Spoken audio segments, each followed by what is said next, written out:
नमस्कार। आज हम भारत का भौतिक स्वरूप देखेंगे। इसमें भारत का भूगोल के बारे में आज हम लोग जानेंगे। अभी तक हम लोग वर्ल्ड भूगोल को पढ़े थे, अब आज से हम लोग भारत के भूगोल का चैप्टर शुरू करेंगे। तो भारत के भूगोल में सबसे पहला चैप्टर है भारत का विस्तार, कि भारत का कहाँ से कहाँ तक विस्तार है, भारत का क्या क्या स्थिति है ग्लोब पर, इन सब चीज़ों को आज हम जानेंगे। तो सबसे पहले हम जानेंगे कि भारत है उत्तरी गोलार्ध में 8 डिग्री 4 मिनट से 37 डिग्री 6 मिनट उत्तरी अक्षांश और 68 डिग्री 7 मिनट से 97 डिग्री 25 मिनट पूर्वी देशांतर के बीच स्थित है। अब इसको समझ लेना है कि आखिर ये है क्या। 8 डिग्री 4 मिनट से 37 डिग्री 6 मिनट उत्तरी अक्षांश। तो अगर आप इस ग्लोब को देखिएगा ध्यान से, तो पहले तो समझना है कि भारत है कहाँ। तो भारत है उत्तरी गोलार्ध में, गोला हो गया पूरा, और गोला का आधा को गोलार्ध कहते हैं। तो भारत जो है सो उत्तरी गोलार्ध में, ये 0 डिग्री हो गया, और ये 0 डिग्री के ऊपर में है भारत, यानी कि भारत उत्तरी गोलार्ध में है, पता चल रहा है। अब भारत का हमको जानना है उत्तरी अक्षांश। तो अक्षांश देशांतर को पहले बताया जा चुका है। अक्षांश को पूरब से पश्चिम रेखाएं खींची जाती है और देशांतर को उत्तर से दक्षिण रेखाएं खींची जाती है। तो ये कह रहा उत्तरी अक्षांश में 8 डिग्री 4 मिनट से। तो भारत का ये जो अंतिम सिरा है, जो कि अंडमान निकोबार से ऊपर, यानी कि कन्याकुमारी का जो हिस्सा है, वहां भारत 8 डिग्री 4 मिनट से 37 डिग्री 6 मिनट तक, यानी कि यहां से हम 8 डिग्री से शुरू करें तो आप भारत को देखेंगे कि 30 और 7 37। थोड़ा इस मैप पे ये बड़ा दिखाई देगा। तो यहाँ पर भारत जो बड़ा दिख रहा है, अगर इसकी बात की जाए तो ये हो गया भारत का ये हिस्सा नीचे वाला, और अगर इसको देखा जाए तो ये 8 डिग्री 4 मिनट से 37 डिग्री 30 हो गया, 30 के ऊपर में ये 37 हो गया। तो 37 डिग्री उत्तरी अक्षांश तक भारत का विस्तार है। और 68 डिग्री 7 मिनट से 97 डिग्री 25 पूर्वी देशांतर के बीच स्थित है। अब देशांतर की गणना ऊपर से नीचे होती है, अक्षांश के पूरब से पश्चिम होती है। तो भारत को अगर हम यहाँ मैप में देखेंगे, ये हिस्से को अगर मैप में हम देखें तो भारत का ये जो अहमदाबाद वाला इलाका है, इसको सामने से देखेंगे तो यहाँ आ रहा है ये 60 हो गया, और यहाँ पर हो गया 68, 75 और 60 के बीच वाला हिस्सा, 75 और 60 के बीच वाला हिस्सा हो गया 68 डिग्री से लेकर 97 डिग्री 90 हो गया, 105 हो गया। तो बीच में 97 डिग्री 25 में पूर्वी देशांतर के बीच स्थित है। एक चीज और जाना है, एक सवाल यहाँ पर हाँ अगला है कि ये संपूर्ण भारत का अक्षांशीय विस्तार कितना है। 6 डिग्री 4 मिनट से 37 डिग्री 6 मिनट उत्तरी अक्षांश। अब ये संपूर्ण भारत क्या है? संपूर्ण भारत यानी कि जो भारत का जो निचला हिस्सा है, अगर इसकी बात की जाए तो ये, अगर इसकी बात की जाए तो ये है 8 डिग्री, ये है 8 डिग्री। लेकिन जब हम अंडमान निकोबार को अगर ले लेते हैं तो ये हो जाता है 6 डिग्री, यानी कि 8 डिग्री 4 मिनट यहां तक है, और 6 डिग्री 4 मिनट नीचे जो अंडमान निकोबार का जो हमारा सबसे दक्षिणतम बिंदु है कन्याकुमारी, वहां से जब हम लेते हैं तो ये 6 डिग्री 4 मिनट हो जाता है। और ऊपर वाला तो उतना ही रहेगा 37 डिग्री 6 मिनट। तो इसमें कुछ कंफ्यूजन होना नहीं चाहिए। एक हिस्सा ऊपर में जो जम्मू कश्मीर में जो हमारा लगता है, यहाँ तक हो गया 37 डिग्री 6 मिनट, और नीचे हो गया 8 डिग्री 4 मिनट। ये भारत का हो गया, भारत का अक्षांशीय विस्तार। और संपूर्ण भारत की जब कहेंगे तो अंडमान निकोबार में जो कन्याकुमारी है हमारा, अंडमान निकोबार में जो ग्रेट निकोबार में है इंदिरा पॉइंट, वहां से जो हम लेंगे उसको कहेंगे हम 6 डिग्री 4 मिनट। भारत के क्षेत्रफल 32,87,263 वर्ग किलोमीटर। अब पूरे भारत की बात की जाए तो 32,87,263 वर्ग किलोमीटर में ये भारत का 32,87,263। यहाँ देखिए बड़ा अच्छा समझाया है। 37 डिग्री 6 मिनट से 8 डिग्री 4 मिनट, ये हो गया अक्षांशीय विस्तार। और 68 डिग्री 7 मिनट से 97 डिग्री 25 मिनट पूर्वी देशांतर हो गया।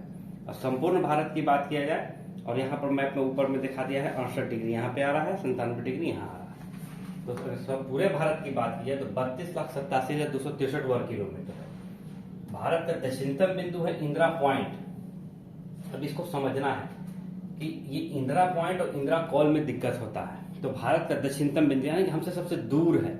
जब कोई वस्तु बहुत दूर दिखती है तो बहुत छोटी दिखती है, पॉइंट के तौर पर दिखती है। तो हम इसको इस तरीके से याद करेंगे कि भारत का जो दक्षिणतम बिंदु है हमसे बहुत दूर है और बहुत छोटा दिखता है, तो पॉइंट के तौर पर दिखता है। तो भारत का सबसे दक्षिणतम बिंदु इंदिरा पॉइंट अभी कहाँ है?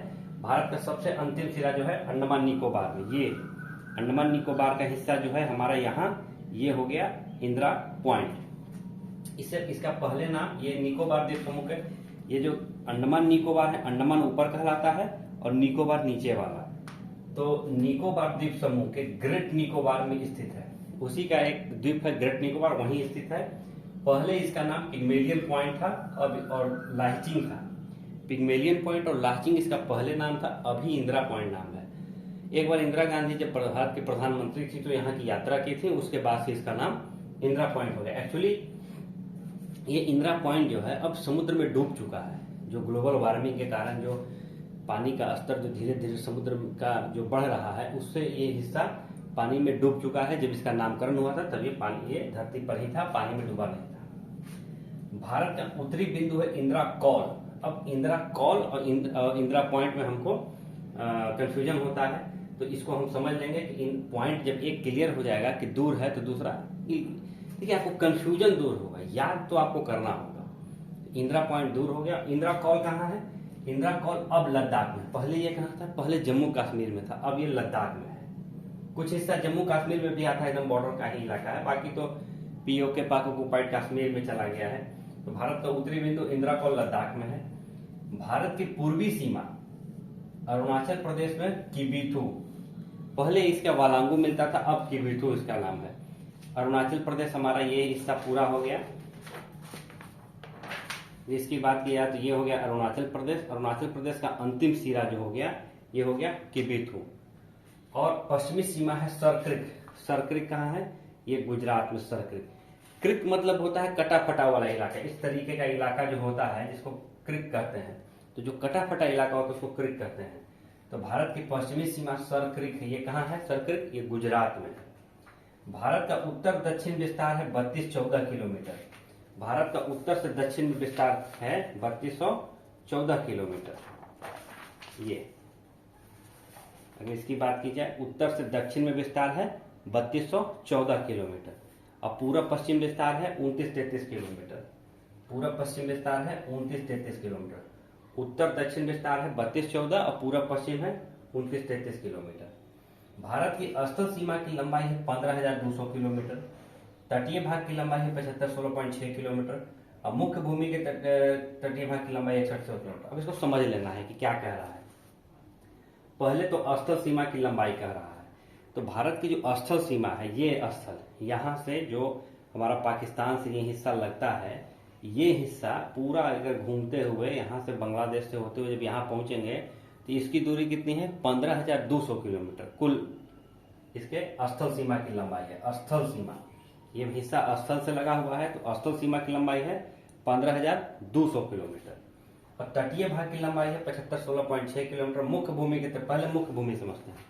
यहाँ गुजरात से लेकर ये पूरा इलाका अगर हम ऐसे बढ़ेंगे और यहाँ पर जब पश्चिम बंगाल के इलाके तक पहुंचेंगे तो यहाँ तक हमारा समुद्र लगता है, तो इसकी लंबाई है 6100 किलोमीटर। इसकी लंबाई है 6100 किलोमीटर। अब इसमें जब हम द्वीपों को शामिल कर लेंगे, जैसे अंडमान निकोबार द्वीप समूह हमारा समुद्र में है, लक्षद्वीप द्वीप समूह में है और एक द्वीप दादर नागर हवेली दमन दीव में, दीव एक जो है हमारा समुद्र में है, बाकी हिस्सा जो है तो स्थल पे है। तो जब हम सबों को लेंगे तब ये 7516.6 किलोमीटर हो जाएगा और जब केवल हम तटीय भाग के लेंगे मुख्य भूमि के तो यह हो जाएगा 6100 किलोमीटर। अब अगर आपसे कभी एग्जाम में सवाल पूछते कि भारत के जो द्वीपीय भाग हैं उनका क्षेत्रफल बताइए, तो अगर आपको ये दोनों आंकड़े याद रहेंगे 7516.6 किलोमीटर और 6100 किलोमीटर, तो इनको घटा दीजिएगा तो आपको द्वीप का हिस्सा निकल के आ जाएगा। इसमें कोई कंफ्यूजन नहीं होना चाहिए। क्षेत्रफल की दृष्टि से भारत विश्व का 7वां बड़ा देश है। क्षेत्रफल में भारत विश्व में 7वां बड़ा देश है। इससे बड़ा है रूस, कनाडा, चीन, अमेरिका, ब्राजील और ऑस्ट्रेलिया। ब्राजील जो है सो दोनों ओर से 5वां है, यानी कि जनसंख्या में भी 5वां है और क्षेत्रफल में भी ये 5वां है। ब्राजील हमसे दोनों में एक ही है। तो क्षेत्रफल की दृष्टि से भारत का विश्व में 7वां स्थान है। जनसंख्या की दृष्टि से भारत का दूसरा और चीन का प्रथम स्थान है। एक आध 2 महीने के बाद अब हम लोग विश्व में प्रथम हो जाएंगे जनसंख्या के मामले में। तो जनसंख्या में चीन, Bharat, America, Indonesia, Brazil, Pakistan, Bangladesh और रूस है। रूस हमसे कम है, मतलब रूस जो है सो इधर से कह लीजिए कि 7वें स्थान पे 8वें स्थान पे आता है। भारत का क्षेत्रफल विश्व के क्षेत्रफल का 2.42% है। जो भारत का कुल क्षेत्रफल है, ये जो क्षेत्रफल है, अगर ये पूरे विश्व के क्षेत्रफल को हम निकालें तो पूरे विश्व के क्षेत्रफल का 2.42% है। जबकि जनसंख्या अगर पूरे विश्व की बात की जाए तो भारत की जनसंख्या 17.5% है। तो आज में वीडियो में इतना ही रहने दिया जाता है। अगली बार हम लोग आगे के वीडियो में इससे आगे पढ़ेंगे। धन्यवाद।